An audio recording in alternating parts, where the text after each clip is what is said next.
Basically, because we've got all of these wonderful things going on tomorrow, we are having our 45th annual back to school picnic and parade, which means that we've been doing this parade now for 45 years.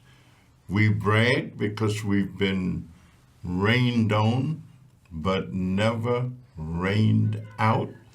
And we are doing it for the purpose of motivating, stimulating, activating, and trying to make sure that our young people are ready for school. I have two precious guests this evening, and I'm going to, because I have run a little late, ask them to introduce themselves. Then I'm going to chime in.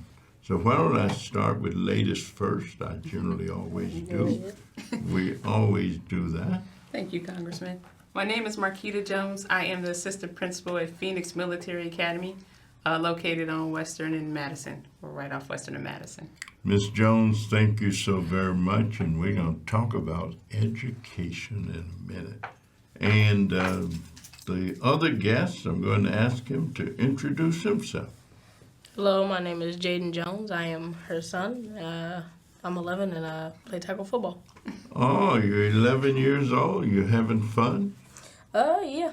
Yeah? You like playing football? Yeah, it's my hobby.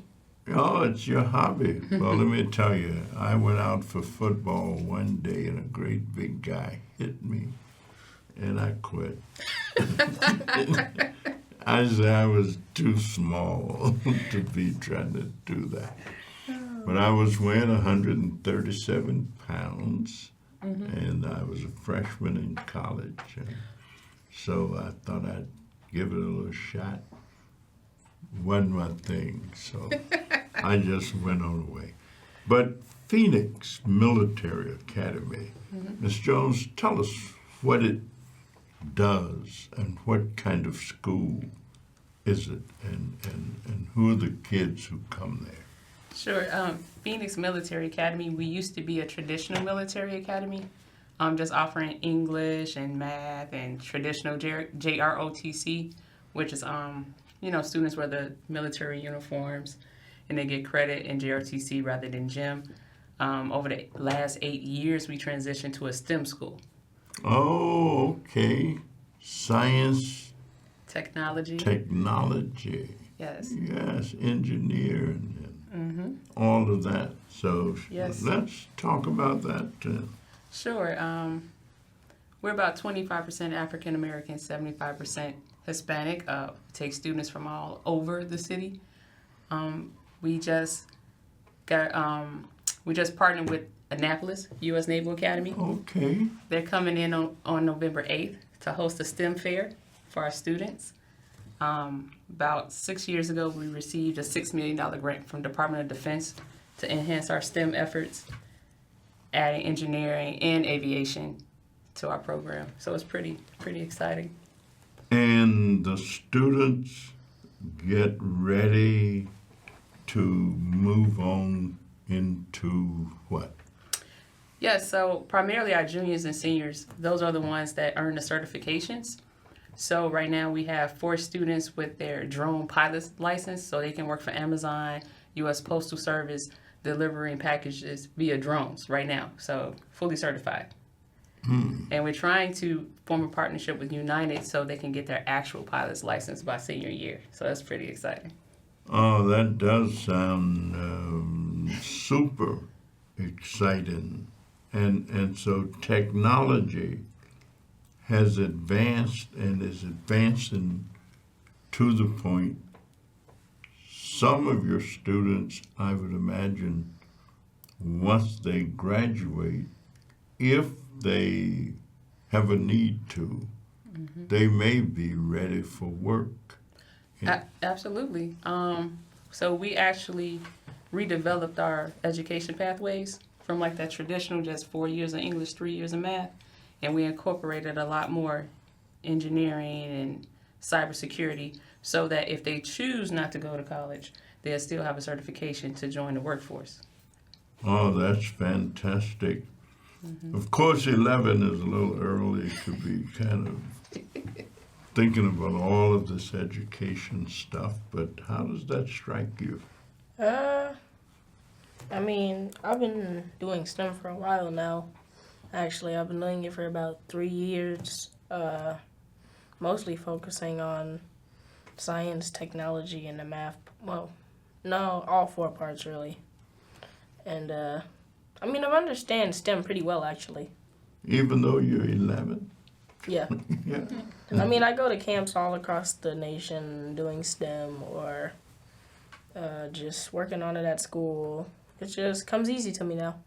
Okay, so you're learning it and you're into it and you like it. And so which school do you go? Chicago Jesuit Academy. Okay, so that's pretty good, 11 and into all of those things. Do I remember when I was 11? Let's see. Yeah, I think I do a little bit. I did a lot of reading. I've always been a reader, so I read a lot. And tomorrow we're going to be, well, we just keep our fingers crossed because we hope it does not rain. We're going to be marching down the streets and we've got book bags for kids. We actually have about 75 or 100 computers that we're going to raffle off and let the young people have. And we've got about 1,000 book bags that we're going to distribute. And my wife often, who is a former school teacher, and so she liked to but have the young people sit and listen to a few motivational speakers, and we'll do that a little bit. And then we'll have some rap artists, Right. they'll do that. And we'll have some people like the mayor of the city of Chicago is going to be there. And so he'll say something to the young people about why education is so important and why school is so important. And so we'll just have ourselves a good time with hot dogs and potato chips and Polish sausages and all those good things that people like to eat. And we'll do it all day long the parade starts at 10 o'clock and we'll get to the park about 12. So we actually will march for about 2 hours, listen to music and dance and talk. And it's a 4-mile parade, so it's a pretty long parade, and we take our time. We're never in a hurry. We always have plenty of time. And so it's in the Austin community, which means it's on the edge of the city of Chicago, right almost to Oak Park. Yes. But it starts at Bloomingdale, which is 1800 North, come all the way to Madison Street, which is 18 blocks, then 4 blocks down to Laramie, then 3 more blocks over to Jackson Boulevard, then 4 more blocks down into Columbus Park. That's where you practice at. That's their home field. Oh, really? Yes. Well, I used to play out there I used to have a baseball team, and we played baseball in Columbus Park. I had a team called the Oakland Athletics. And I don't know how we named ourselves Oakland Athletics Right. in Chicago, in Columbus Park. Right. But the team named itself, and that's who they chose. And so who was I? I was only the coach and the sponsor and all of that. But we had a lot of fun. We won some, we lost some. but we won more than we lost. So that means we were above 500. So we were pretty good. We played. I even played a little bit in my young days, shortstop. And, you know, we did it all. So you're enjoying life right now. Yeah, preseason for me just ended, going into the regular season. Okay. I've been practicing a lot, training a lot, watching what I eat. It just keeps me busy, keeps me in shape. You watch what you eat. So, yeah, that's pretty good. He's better than me. I eat lots. Well, I don't eat too much, but I do have fun. So when students come, they come in 9th grade and 9, 10, 11, 12. So yes, they come in ninth, but we partner with local elementary schools, and we start bringing in students 7th and 8th grade, so they can see what life at Phoenix is like. You know, like if they like it, if they like the military model, and that's how we end up with, a nice freshman class. Well, let me tell you, one of the joys that I have as a member of Congress is I get an opportunity to nominate young people for the military academies. West Point, Naval Academy, Merchant Marine, and these scholarships that these young people get when they reach that age are worth about $500,000. Yes. I mean, if they were paying to go to those schools and the programs that they would have, it would cost about that much money. And of course, in order to get in these schools, you gotta have pretty good scores. You gotta basically be pretty close to A students, and have the aptitude. And they become pilots. Matter of fact, the first person who was a nominee of mine became an ace pilot. And so he fly these jets all around, dip and turn and Maneuver. Yep, his name is Kenyatta Ruffin. Nice. He comes from Maywood, Illinois. And he even did a White House fellowship. And he's actually completed his military service. Of course, many of these guys don't ever leave the military once they're in.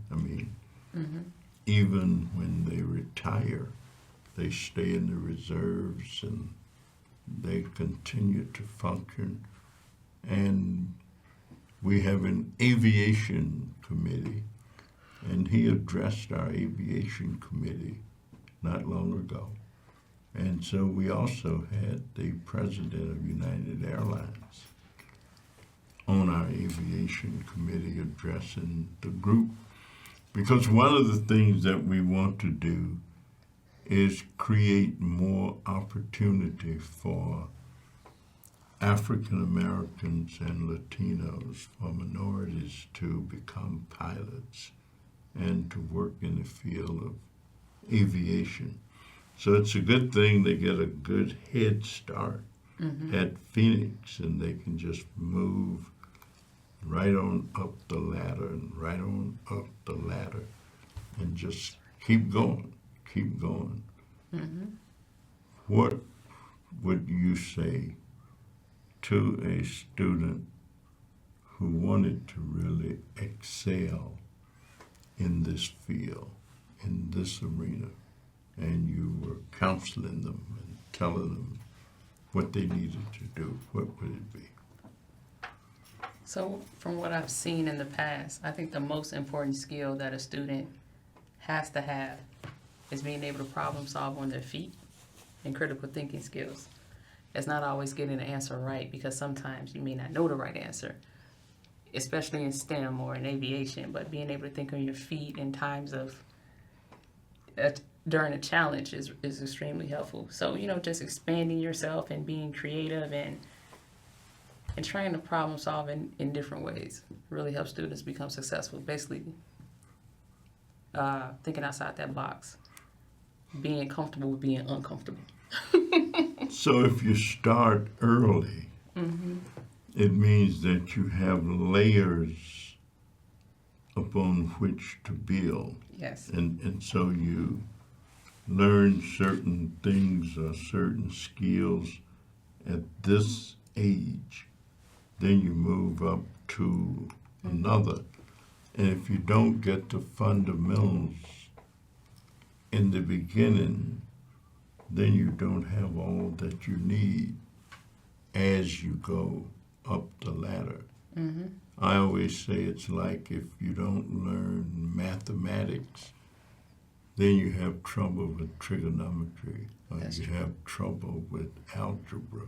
And so you just keep going, and keep going.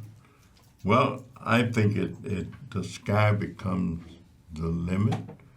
And school, there are a lot of young people who do a lot of different things. I always say to them that your main job while you're growing up is to learn. That's what I always tell him. That's your job. That's your job. That's what your job is. To learn as much as you can learn so that you can keep going. And I've never known anybody who knew too much. That's right. I think it's kind of hard to know more than you can use. And so as you continue to learn, you keep growing and developing. You've got playmates and friends and all of those kind of things. If you had some advice to give to a friend, what would it be?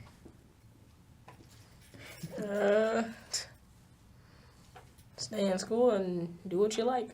Okay, say, enjoy life as you're learning and just keep learning and keep enjoying. Because, well, now I'm doing what I like, and that's playing football, and it keeps me busy, and I'm getting noticed by high schools, and then maybe college at the next level, and That sounds pretty cool to me. How long have you been teaching then? So I taught special education previously for 13 years. I actually started off at Phoenix as a tutor. Okay. And then I worked my way up, and this is my third year as assistant principal. Oh, well, congratulations. I was a counselor and had a little stint as an assistant principal. Nice. And never will forget the first graduation that I was in charge of. My speaker, a fellow named Roy Wood, didn't make it. He was a newsman with WVON radio. And he called, some news broke. And so I asked the principal, what are we going to do? He said, well, I put you in charge of the graduation, so you got to give the graduation speech. So that was one of the first things that I did. It's been a pleasure. Thank you all so much Thank for you. being with us. We have thoroughly enjoyed it. And I hope that I'm around November 8th Yes. when people from the Naval Academy are going to be there. Yes. All right. Well, it's a great day. Tomorrow, I hope that the parade and picnic comes off well. And everybody have a good weekend. And we'll see you next week.